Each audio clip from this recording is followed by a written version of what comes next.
Hello there, dear audience. Hey, Maria. And let us get to today's story. The Creepy Mirror. I'm a very eager person when it comes to doing new activity and learning to do new things. Right now, for example, work as a cashier at Burger King. Before I started here at Burger King in this new job, I worked at an NGO for recycled materials. Many times we would find good things thrown in the trash, and we ended up keeping those things. Since at this NGO, there wasn't that obligation of, if you find it, you have to donate it. If you found something you liked, you could just keep it. And it was on a rainy day that on my usual route home, as I was walking, I passed by a trash heap and saw a reasonably well-preserved mirror, somewhat large, with a wooden frame. And I was enchanted by that mirror because the wooden frame was carved. It was like it was designed. Why did I want that mirror? And that's what I did. I went into that trash and grabbed it and took it home. And as soon as I got home, I put it on the wall in my room. And only after did I go to work. When I got to work, by the way, the day was terrible. I accidentally messed up some procedures. I let non-recyclable materials go through the conveyor belt. And that cost me, in fact, a scolding and almost a warning. After finishing that workday, which was one of the worst, I got home, feeling like it really hadn't been one of my best days. And I looked at myself in the mirror. That mirror I picked up from the trash, thrown in the trash. But it was strange. When I looked in the mirror, I, who live alone, felt like someone was watching me. Thank you. I felt the presence of someone in my room. I'm looking in the mirror, seeing myself, but at the same time, feeling like someone else was also watching me, observing me. But I thought it was all in my head. I got ready for a shower, took my shower, went to the kitchen, made a quick meal, and then, after a while, I lay down to sleep. I put my phone to charge next to the bed, and as usual, I brought a glass of water and a napkin to put on top, so no bugs would fall into the water. I do this every night because sometimes I wake up thirsty and I don't want to get out of bed to go to the kitchen to drink water. So I keep my glass of water there on the nightstand next to me, along with my phone, charging, and a napkin over the glass to keep any little bugs or insects from falling in. But that night, I woke up with a start. The glass I had left next to my bed with water, like I always do. It fell. But it didn't just fall. The water splashed on me. The water felt like it had been thrown on me. I woke up with a wet face. My room seemed so dark. I turned on the light and saw the mess. I had a wet face, and part of the bed was wet, not to mention the floor. So I went to dry the water that had spilled on me, on the bed and on the floor. So I ended up grabbing a sheet, a pillow, and put them over the wet spot on the bed to go back to sleep. I'll think about that only when the day breaks. So I put a sheet and a pillow over the wet spot so I could get some sleep. But I couldn't sleep at all last night, and I kept tossing and turning, and I still felt like someone was watching me. Someone who was just watching me like that. I looked around in every direction and didn't see anything. But I was sure that someone in the room was watching me. And the glass fell, without it actually falling off the nightstand. It just tipped over and spilled water on me. My phone there almost got wet too. All I know is that in light of all this, I wrapped myself up from head to toe and started praying to God to help me sleep and protect me, because something wasn't right with me. Something wasn't 100%. Since that day, now at night, something just wasn't right.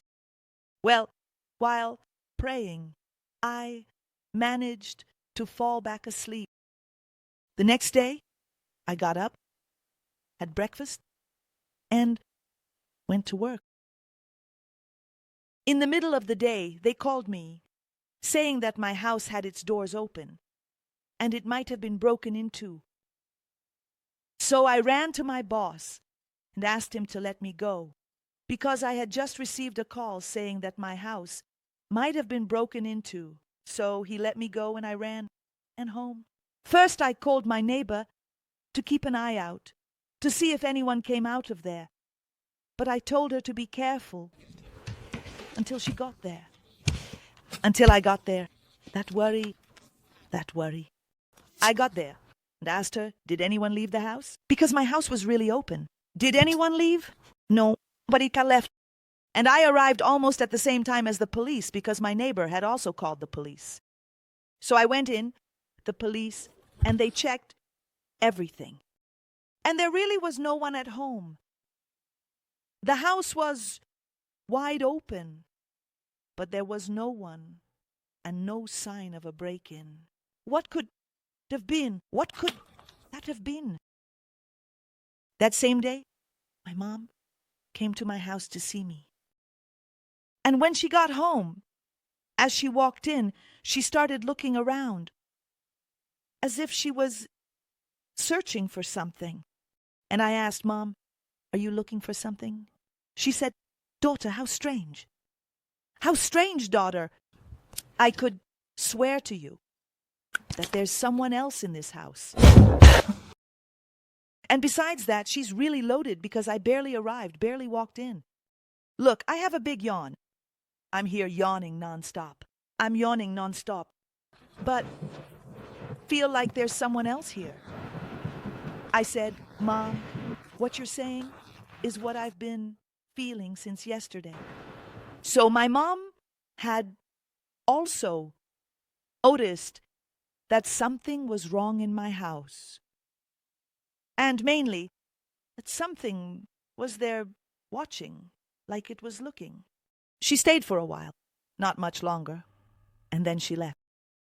The next day, I went to a priest, Father Antonio, a priest from the community, and I asked him to come to my house to bless it.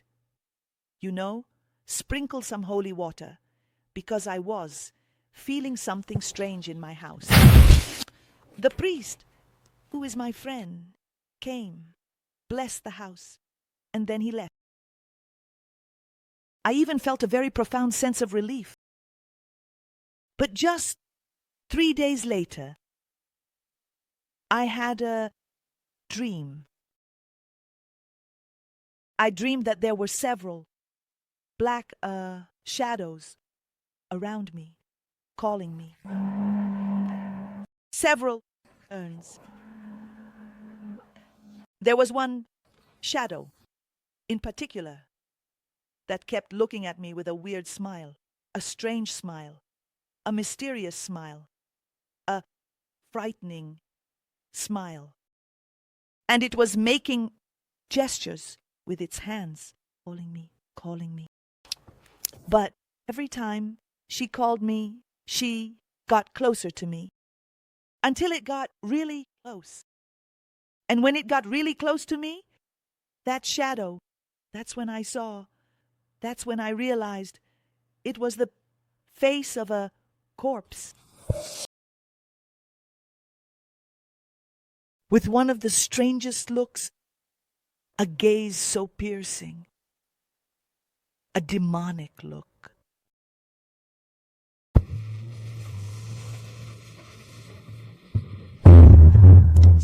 I know. I then woke up. At that moment I woke up. It was 3:30 in the morning. I put my hand on the nightstand next to my bed to grab the glass of water because I needed some water to calm down at that moment.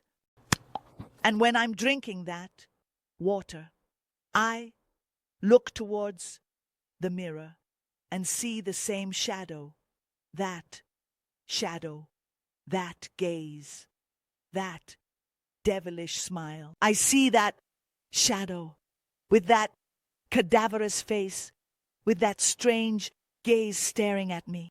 That's when I let out a scream. A scream that I think even woke up the neighbors. And my bed started to shake. And then I started to pray. And when I look back at the mirror, it just starts to crack, making a horrible noise, a glassy sound, cracking, deafening noise. And this time, scream didn't come out, and my heart felt like it was going to stop. My heart felt like it was going to jump out of my mouth. So I curled up completely under the blanket, and it was freezing cold. I was trying to pray. I was trying to scream. I couldn't. I was shaking so much. I was shaking a lot. And then, suddenly, the light in my room, which was on, flickers twice. Turn off. Turn on. Turn off. Turn on. And that's when I start to feel something watering my feet. It's squeezing my feet right at the ankle. And it starts to squeeze. And I can't speak. I can't scream. I can't move. And it kept squeezing until I cried out to God, even if it was softly, because my voice wouldn't come out. God! God! Help! God! Please help! I could only whisper. I couldn't scream. And I kept asking, God, help me! Help me! Help me! Help! Help me! God, help me! And little by little, what was squeezing my feet started to loosen up. It started to loosen my feet and legs little by little. I was, at that moment, about to have a heart attack when it finally let go of me. Lord, my God, Lord, my God. That's when I remembered that everything started to go wrong. It all started after I brought that mirror from the dump, that cursed mirror. That mirror. It all started with that mirror. It was after I brought it into the house that things started to get so creepy. So I decided, as soon as dawn breaks, that I'm going to take this mirror back where I found it. This mirror doesn't belong to me. And I was under the covers, shaking, praying, saying my prayers. When the day started to brighten with the sun, those first rays of sunlight began to come into my room. I hadn't been able to sleep until then. So I gathered my courage, got out of bed, and started thinking about everything that had been happening, shaking with fear. I took the mirror that was hanging on the wall of the room. As I said, it's a medium-sized mirror with a wooden frame that's all carved. But now the mirror is cracked. It wasn't that big. It wasn't that heavy.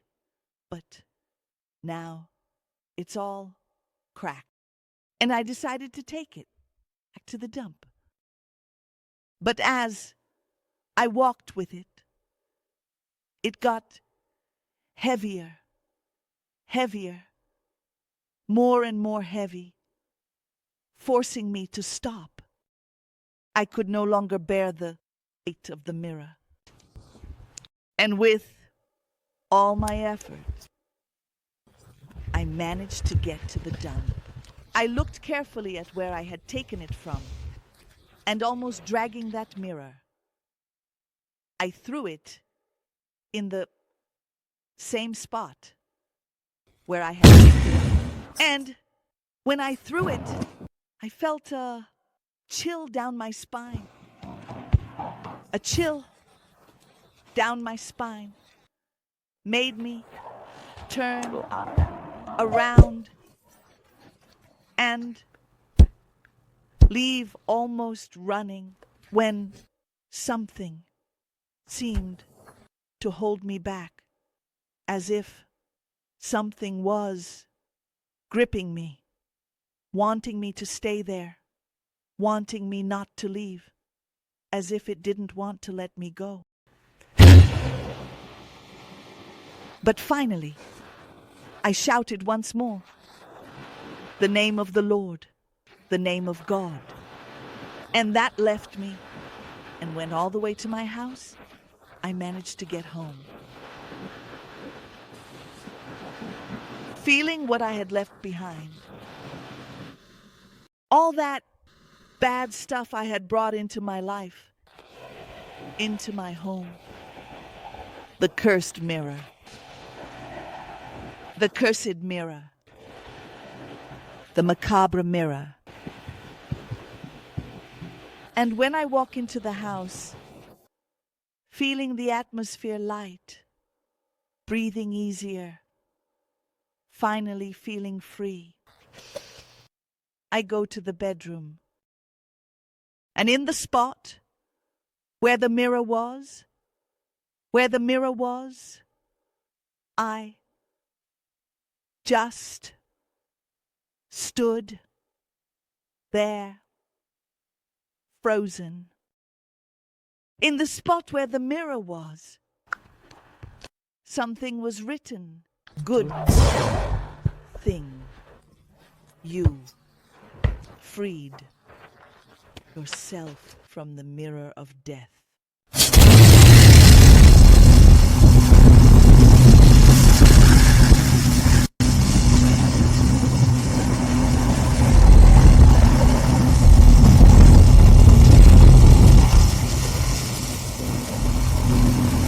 I confess.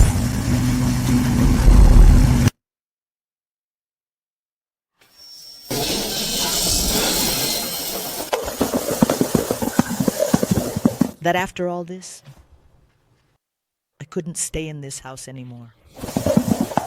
I chose to move. Where I am today, and I think I made best choice. Because since then, I haven't felt absolutely anything. I'm at peace in this new place. Thank God, I managed to free myself from the mirror of death, the cursed mirror, the macabre mirror.